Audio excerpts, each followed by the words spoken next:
The first formal Vatican service, a liturgical ritual, is set to be held tonight.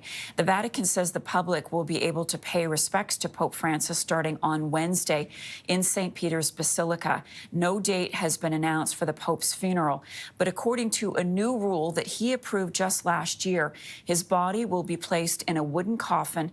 The coffin will not be placed on an elevated bier in the Basilica, but rather it will face the pews. It will be an open coffin. I want to bring in CTV's Scott Hurst now with more to look back on the legacy of the Pope as the world mourns the Pope today. Scott, what more can you tell us? Marcia, of course, for the more than 1.4 billion Catholics around the world, this is a day of profound sadness and mourning. But as you're pointing out, quite incredibly, he made his last public appearance just yesterday on Easter Sunday, one day before his death, to bless thousands of people in St. Peter's Square, to the obvious delight of everyone in attendance, of course, on such an important weekend for the faithful. Now, the 88-year-old leaves behind really a legacy of deep compassion for the poor and a desire to make the church more inclusive, which at times put him at odds with the more conservative Catholics. He was elected at the age of 76, the first leader of the Catholic Church from the Americas, originally from Argentina. And of course, there is a significant legacy here in Canada to generations of Indigenous Canadians apologizing for the abuses they suffered in Canada's Catholic-run residential schools and making a week-long visit to Canada.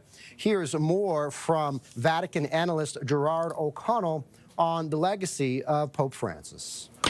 He radically changed the church. He said, we are meant to reach out to people, not to go about condemning, not to go about judging. It's not meant to be a judgmental group, the Church of Christ. It's meant to heal the wounded. He said to be a field hospital and to be a voice for the voiceless.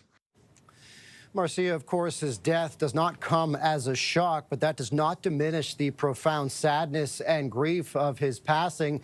We all know very recently he did have some significant issues and was hospitalized for more than a month, his longest stint in hospital during his papacy, a respiratory crisis that forced him into hospital that developed into double pneumonia, and as I mentioned, kept him there for more than a month. Now, this long, his passing sets off a weeks-long process of firstly allowing the faithful to pay their respects to Pope Francis, and then the next step of selecting a next Pope, Marcia.